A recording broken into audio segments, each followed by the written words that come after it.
오늘은 우리 장로님께서 기도하신 대로 저희 교회가 창립된 지 124주년이 되는 그런 복된 해이고 주일이 됩니다. 저희 교회가 창립된 일자는 1895년 1월 7일로 되어져 있어요. 1월 7일이 저희 교회의 생일인 거죠. 첫 주일이 1월 6일이었어요. 그리고 오늘이 13일 주일인데, 그래서 매 새해 둘째 주일을 저희 교회 창립 주일로 지키기로 그렇게 했습니다. 그래서 오늘이 우리 교회 창립 주일 날짜가 돼요. 생일날이에요. 우리 교회 생일날. 근데 별로 여러분들이 기뻐하는 모습이 없어요.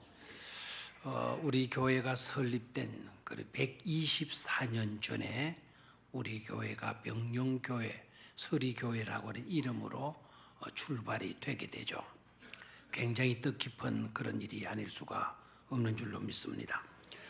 그래서 오늘은 창립주일을 맞이해서 다시 보는 오병이어 기적이라는 제목으로 말씀을 드리게 되겠는데, 특별히 이 말씀을 드리게 되는 것은 우리 교회가 124주년을 맞지만 다시 한 번 더 오병이어의 기적의 현장이 되어졌으면 좋겠다 하는 그런 기대감, 그런 기도하는 마음으로 오늘 다시 보는 오병이어 기적이라는 제목으로 말씀을 드리게 되겠습니다. 꼭 우리 교회가 오병이어의 기적의 현장이 될 수 있게 되기를 주의 이름으로 축원합니다. 먼저 김용석 씨라는 분이 쓴 동시를 소개하고자 합니다. 이분은 그렇게 유명세를 타고 많은 사람들의 입에 오르락내리락 하는 그런 분은 아니에요. 그런데 이 시만큼은 가슴을 찡하게 만드는 그런 시가 되겠습니다. 화면을 한번 볼까요? 잘 보이는지 모르겠는데 제가 읽어드리도록 하겠습니다. 잎은 나비에게 주고 꿀은 솔방벌에게 주고 향기는 바람에게 보냈어요. 그래도 난 잃은 건 하나도 없어요. 더 많은 열매로 태어날 거예요. 가을이 오면 이라는 동시입니다.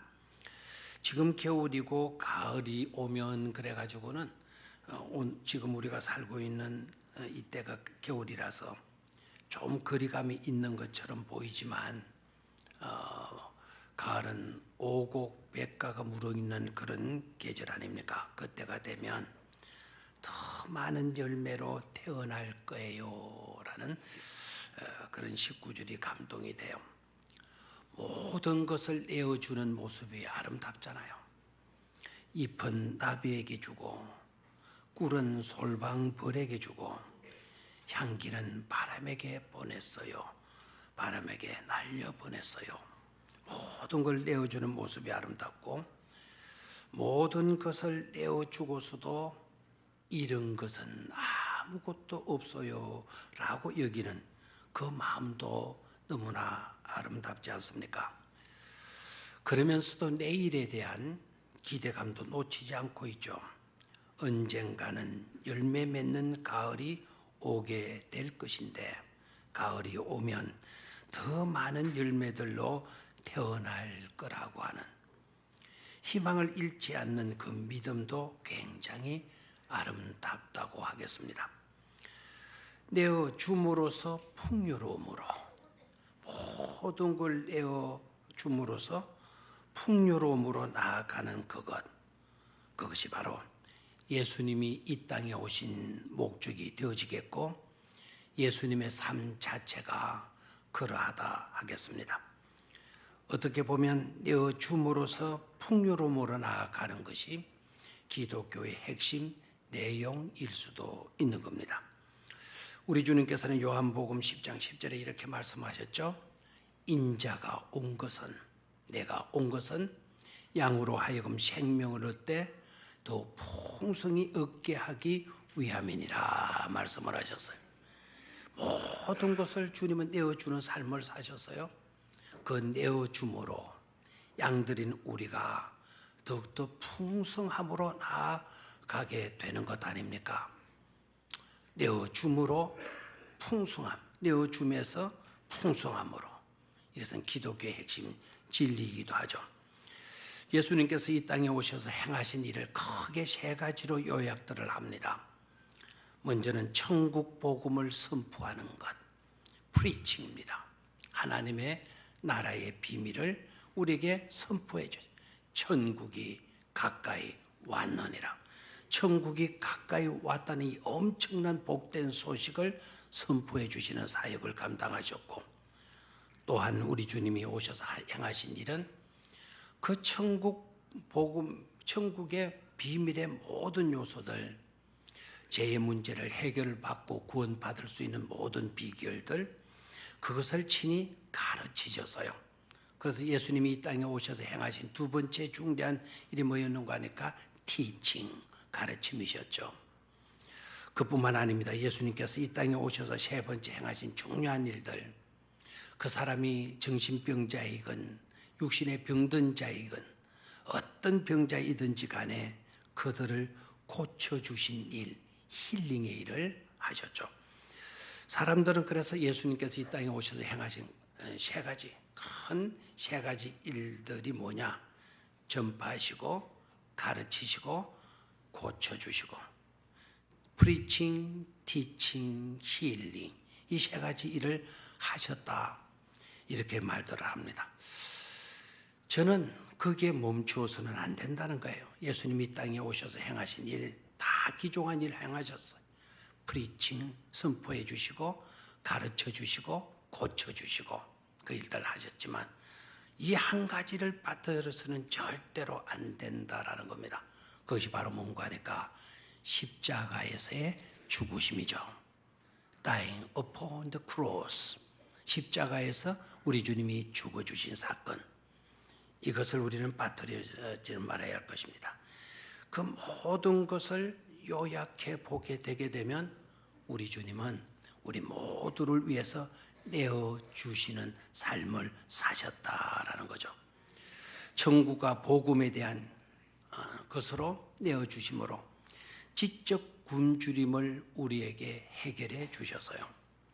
그리고 십자가를 예표하는 만찬상에서는 살과 피를 대속 제물로 내어주셔서 우리 모든 인류의 생명의 양식이 되게 하여 주셨죠. 그리고 오늘 본문에서 나타나다시피 벳세다 광야에서는 수많은 무리들의 배고픔을 위하여서 기적적으로 육신의 양식도 넘치도록 공급해 주셨음을 볼 수가 있습니다. 하고 보면 예수님은 모든 것을 우리의 필요를 위하여 주시는 삶을 사셨다. 그런 분이 임마누엘로 우리와 함께 지금도 계셔 주신다.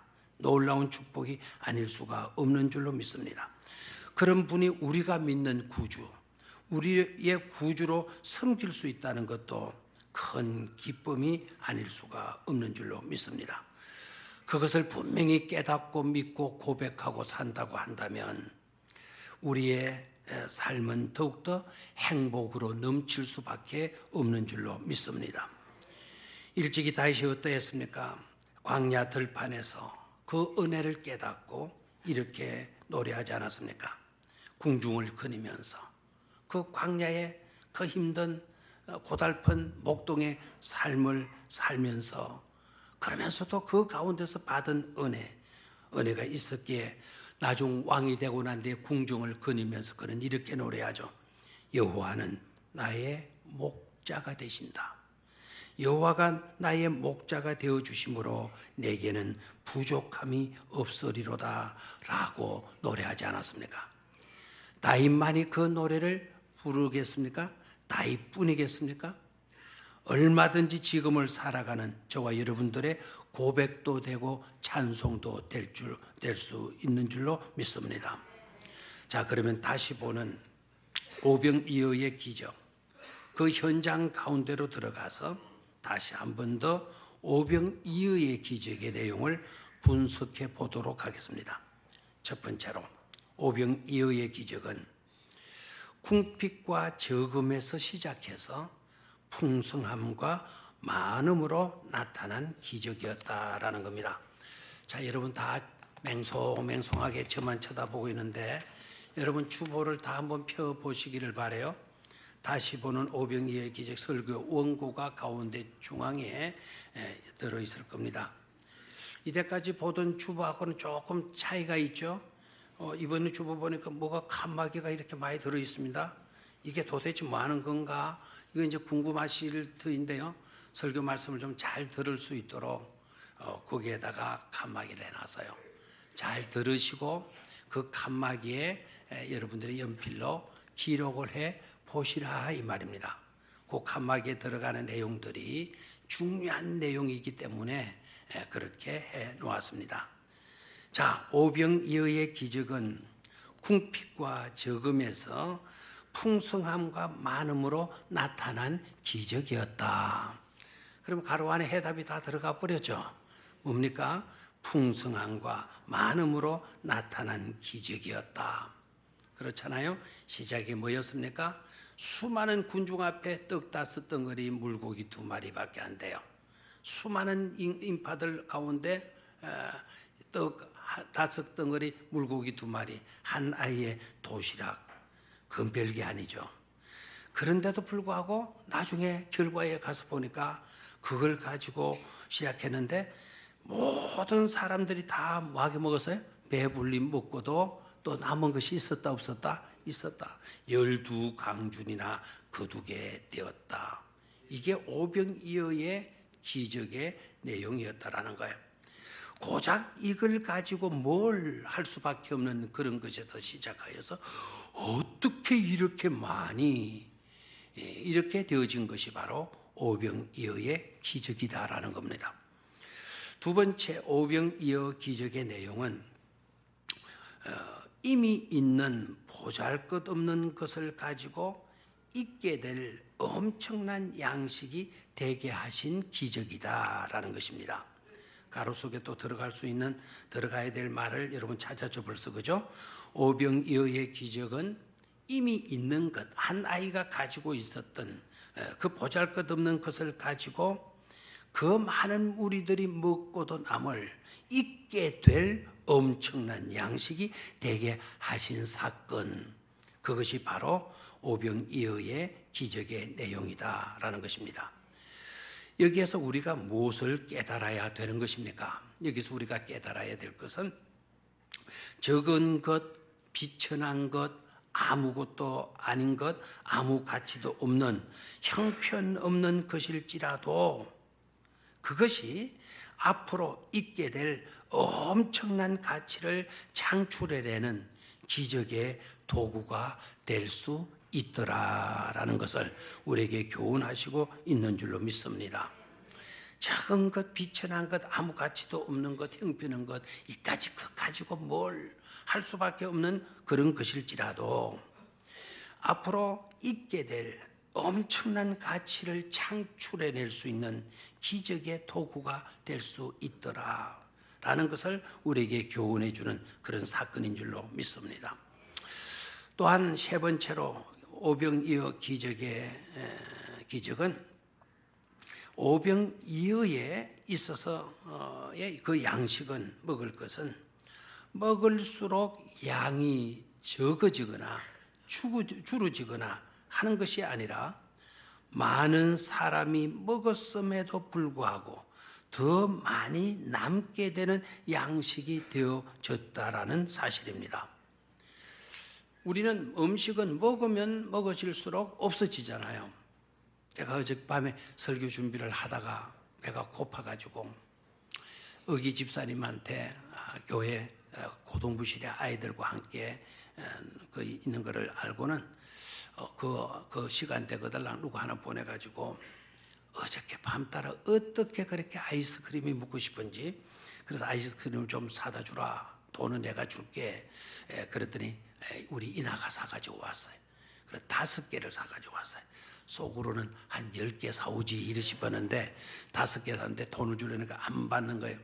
5개를 먹어서 아껴서 냉동실에 넣고 딱 밤이니까 몇 개만 먹어야 되겠어요? 1개만 먹어야 돼요. 하나 먹고 나니까 또 먹고 싶고 또 먹고 나니까 또 먹고 싶고 이제는 참아야지.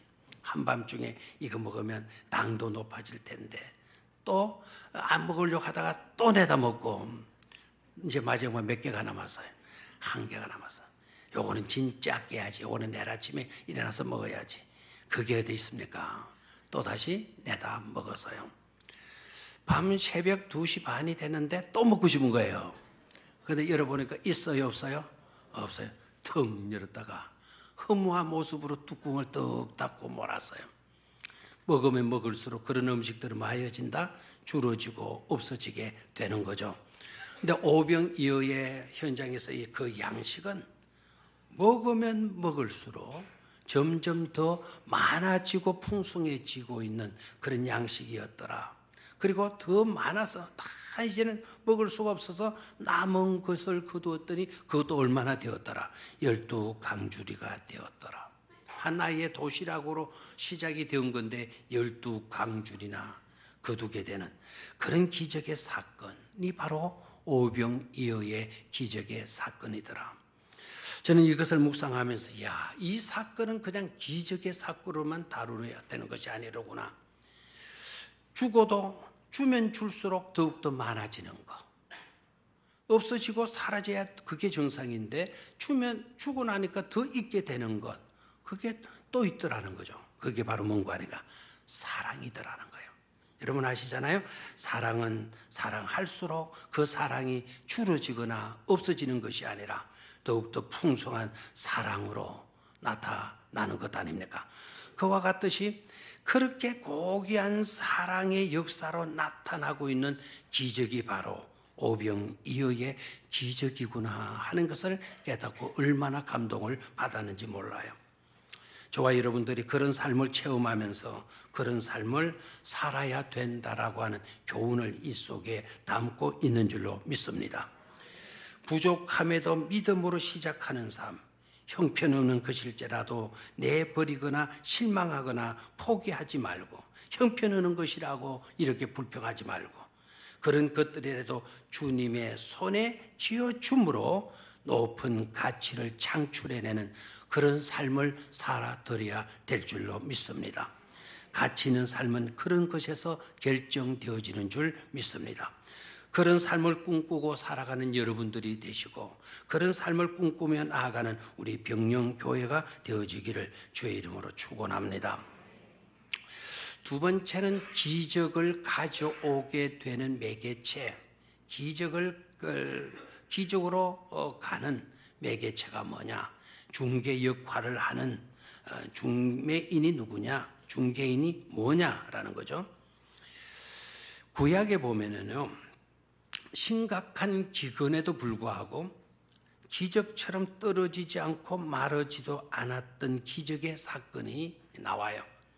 그 기적의 사건이 어디에 나온가 하니까 열왕기상 17장 1절로 16절에 나오는데 사르밧 가부의 기름병, 사르밧 가부의 가루통 사건이죠.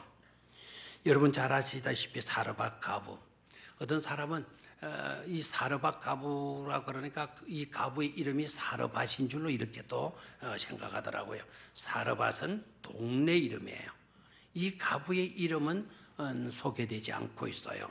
사르밧이라고 하는 동네에 살았던 가부, 이 가부는 심각한 기근 때문에 남은 가루 한 줌, 먹다 남은 기름 그걸 가지고 마지막 식사를 하려고 나무떼기를 주우러 나갔다가 그때 엘리야 선지자를 만나게 되지 않습니까?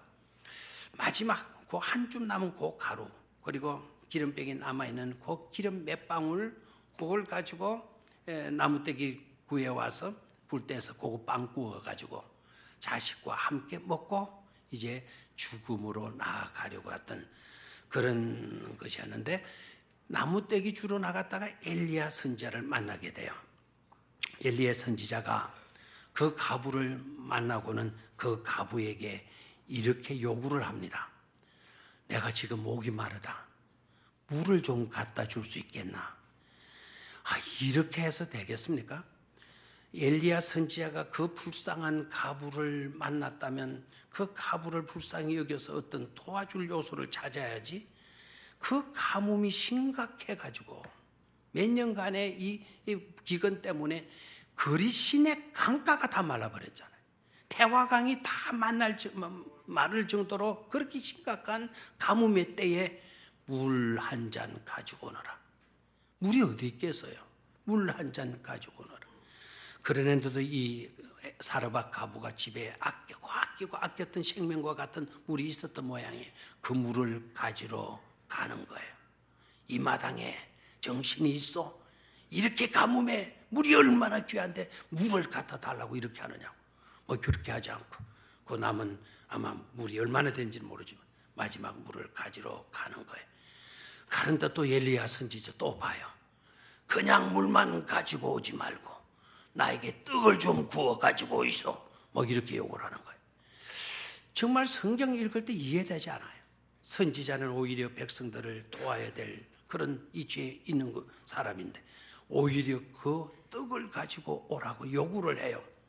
그래서 사르밧 가부도 아마 기가 찼는지 딱 돌아서 가지고는 이렇게 말하죠. 선지자님, 실은 저희 가정에 가루통에 가루는 한 줌밖에 남지를 않았고 기름병에 기름도 다 떨어지고 몇 방울 정도밖에 남아있지 않습니다. 근데 저들은 떡을 구워 가지고 오라니요. 그 말은 하지 않았어요. 그럼에도 이 가부가 그래요. 제가 떡을 구워서 가져오리이다. 그래서 떡을 가지고 옵니다. 사르밧 가부는 거절하지 않고 선지자의 요구대로 그대로 순종을 하게 됩니다. 그런데 놀라운 일이 일어나지 않습니까? 열왕기상 17장 15절 16절을 여러분 화면을 보면서 한번 소리내어서 큰 소리로 읽어보도록 하겠습니다. 시작. 그가 가서 엘리야의 말대로 하였더니 그와 엘리야와 그의 식구가 여러 날 먹었으나 여호와께서 엘리야를 통하여 하신 말씀같이 이 통의 가루가 떨어지지 아니하고 병의 기름이 없어지지 아니하니라. 실감이 좀 납니까? 가루통에 가루를 싹싹 긁어가지고 빵을 구웠고 기름병에 남아있는 기름을 다 부어가지고 이겨가지고 빵을 구워서 먹었는데 그런데 또 때가 되어서 끼니 때가 되어서 가서 가루통 열어보니까 그만큼의 가루가 쌓여있고 기름병에 그만큼의 기름이 들어있는 걸 보게 돼요. 하루도 아니고 이틀도 아니고 언제까지? 가뭄이 끝날 때까지.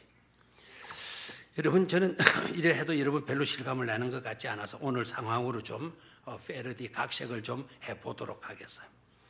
여러분 다 생활비 통장이 있죠. 늘 넣었다가 뺐다가 쓰는 그런 체크카드라든가 무슨 카드가 있죠. 이제 그 통장의 잔고가 거의 바닥이 났어요. 이제 한 달치 생활비도 채 남지 않았어요. 걱정이 말이 아니죠. 이거 다 뺏어고 나면 난 뭘 먹고 사나? 아이들은 어떻게 키우나?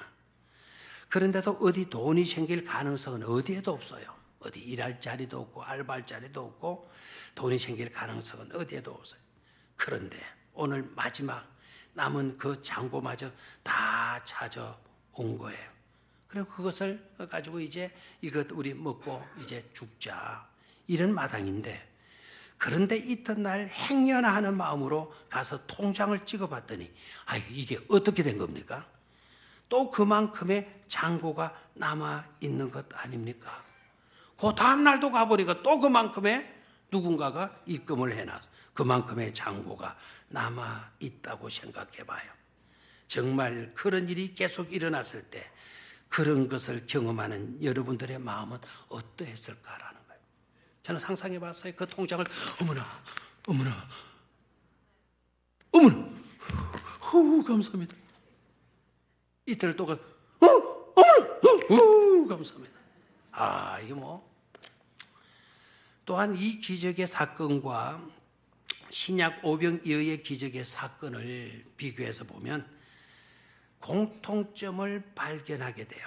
그 공통점 몇 가지가 발견하게 되는데 그 공통점은 중요한 기적을 가져오게 하는 요소가 되어지는 것임을 깨달아야 되겠어요. 두 사건을 비교해서 보니까 두 기적 모두가 다 헌신과 순종에서 이루어진 것임을 알게 됩니다. 여러분 또 칸막이 안에 또 가만히 있죠? 안 치고 있다가 나중에 가서 이게 뭐지? 짜증나 이러지 마시고요. 헌신과 뭐를 통해서? 순종을 통해서 이루어진 기적이더라라는 거죠. 오병이어의 기적에서는 어린 꼬마 아이의 도시락을 바친 헌신의 사건, 사르밧 가부의 기름병과 가루통에서 일어난 기적은 가부의 그 얼토당토하는 무리한 요구가 되어질 수밖에 없는 엘리야의 요구에 불평하지 않고 불만하지 않고 거부하지 않고 그 요구에 순종하고 헌신한 것을 통해서 이루어진 기적임을 깨달을 수가 있는 줄로 믿습니다. 기적을 가져오는 데 있어서 정말 중요한 요소가 뭐냐? 그게 바로 순종과 헌신임을 잊지 말아야 될 줄로 믿습니다. 그리고 또 한 가지 더 공통점을 찾는다고 한다면 한 가지 더 공통점을 찾는다고 한다면 두 기적 모두 있는 것을 가지고 기적을 행하셨다라는 것을 깨달을 수가 있죠. 다시 말하면 위에서 유로 아무것도 없는 데서 있는 것으로 다시 말하면 하라의 창조가 아니고 있는 것을 가지고 기적을 행하셨다라는 것입니다. 우리가 가진 것이 별 것이 아니더라도 우리에게 남은 것이 비록 가잘 것 없이 보여도 절대로 그런 것들을 무시하거나 형편없는 것으로 여겨서는 안 된다는 사실이에요. 자, 있는 것 가지고 했죠. 오병이어의 기적에서는 있는 것이 뭐였나요? 꼬마 아이의 떡덩어리 5덩어리, 물고기 몇 마리? 2마리. 보잘것없는 것이었어요. 사르밧 가부의 가정에 일어난 기적의 사건도 없는 것에서 있게 하신 것이 아니고 남아있는 한 줌의 가루, 기름병에 남아있는 한두 방울의 기름, 이걸 가지고 기적을 행하셨다라는 것이죠. 자, 그래서 우리는 하잘 것 없고 보잘 것 없는 것, 그런 것이라고 해서 무시하거나 업신여기거나 가볍게 절대로 여기지 말아야 된다. 그런 것이랄지라도 놀라운 기적을 가져오게 만드는 기적의 씨앗이 될 수 있다는 사실을 깨닫기를 축원합니다. 이까짓 것 가지고 뭘 이러지 마시라 이 말입니다. 이것 가지고 무슨 소용이 있겠습니까? 이것 가지고 무슨 일을 이루어낼 수가 있겠습니까? 그런 소리 하지 마시라 이겁니다. 그런 것이라도 우리 주님의 손에 잡혀지기만 하면, 우리 주님의 손에 붙들리기만 하면 기적의 놀라운 역사가 일어나게 된다는 것입니다. 그러게 마지막 남은 형편은 것일지라도 그것을 주님께 내어 맡길 수 있는 용기와 믿음이 있어야 되는 것입니다. 웨슬리는 이런 중요한 아주 정말 굉장한 은혜가 되는 말씀을 했어요. 이게 소리 들어서는 안 돼요. 이 감리교의 대부흥을 가져왔던 명설교의 한 부분이에요. 얻을 수 있는 모든 것을 얻고 아낄 수 있는 모든 것을 아끼며 드릴 수 있는 모든 것을 뭐하라? 드리라. 열심히 벌고 열심히 아껴 쓰고 그리고 남는 것은 열심히 또 말 수 있어야 된다. 드릴 수 있어야 된다라는 거예요. 움켜쥐고만 있지 말고 드릴 수 있어야 된다. 마지막 세 번째, 기적이 주는 메시지가 뭐냐라는 겁니다. 이제 결론적으로 기적이 주는 교훈들을 다시 한 번 더 정리해 보도록 하겠습니다. 첫 번째로 기적의 현장에서는 어른이건 아이이건 제자이건 어린이이건 각자의 역할이 필요하다는 것입니다. 자, 가로 속에 집어넣었습니까? 각자의 뭐가 필요하다? 역할이 필요하다라는 겁니다. 제자들은 기적의 현장에서 주님의 손의 역할을 해요. 소녀는 그 기적의 현장에서 기적의 씨가 되는 도시락을 바쳐요. 역할들이 있다라는 것을 알 수가 있죠. 두 번째로 또한 예수님이 해결하실 수 없을 만큼의 큰 문제는 없다라는 거예요. 떡덩어리 5덩어리 물고기 2마리 가지고 어떻게 이 수만 명이 되는 무리들을 먹일 수가 있어? 어떻게 이런 큰 문제를 해결해 낼 수가 있겠어? 우리는 안 된다. 슈퍼마켓도 없고 슈퍼마켓이 있다면 돈이 있어야 되는데 돈도 없고 돈이 있다 하더라도 그 엄청난 양을 어디서 구해 오겠냐? 우리 주님에게는 그런 것들이 문제가 되지 않더라는 거예요. 우리 주님에게는 해결하실 수 없을 만큼의 큰 문제는 있다 없다 없다라는 겁니다. 세 번째로 그리고 예수님이 쓰실 수 없을 만큼 작거나 적은 것도 없음을 보여준 기적의 사건이 오늘 본문의 내용인 줄로 믿습니다. 주님께는 작아도 쓰시고요. 우리 주님은 적어도 쓰실 수가 있으신 분입니다. 여러분, 내가 자꾸 왠지 모르게 작다고 생각합니까? 내가 가진 것이 적다고 생각합니까? 그것 때문에 낙심하지 마시기를 바라요. 주님께는 작아도 쓰실 수 있어요. 적어도 우리 주님은 쓰셔서 기적의 역사를 베풀어 낼 수가 있는 분이심을 분명히 믿고 확신할 수 있기를 축원합니다. 네 번째로 더 나아가 예수님이 채우지 못할 만큼 깊은 배고픔, 목마름도 없다라는 것입니다. 수많은 무리들이 굶주려 있어요. 그 굶주린 배고픔의 문제를 제자들은 어찌할 수 없다라고 탄식했어요. 절망했어요. 그러나 우리 주님은 그 수많은 사람들의 무리의 배고픔, 목마름을 거뜬히 해결해 주셨어요. 그것이 육적인 것이건 정신적인 것이건 심지어 영적인 굶주림이건 목마름이건 우리 주님은 단번에 깨끗이 해결해 주실 수 있는 분이시라는 것을 우리는 기적을 통해서 깨달을 수가 있는 줄로 믿습니다. 한마디로 요약한다면 예수님이면 충분하다는 말씀입니다. 예수님이면 충분하다는 말씀입니다. 다 같이 한번 우리 입으로 선포해 보실까요? 예수님이면 충분하십니다. 시작. 예수님이면 충분하십니다. 그렇습니다. 오늘 이 오병이어의 기적이 우리에게 교훈하는 바는 예수님이면 충분하다라는 거예요. 그러기에 우리는 그 예수를 사랑하고 그 예수님을 잘 모시고 그 예수님을 잘 섬길 수 있어야 하겠습니다. 그 예수님을 나의 삶에 우리들의 생에 우리 교회의 최고의 귀한 분으로 여기면서 살아야 하겠습니다. 우리도 날마다 그런 기적들을 체험하면서 예수님이면 충분했습니다 라고 간증할 수 있는 여러분이 되고 저가 되고 우리 교회가 되어지기를 주님의 이름으로 축원합니다.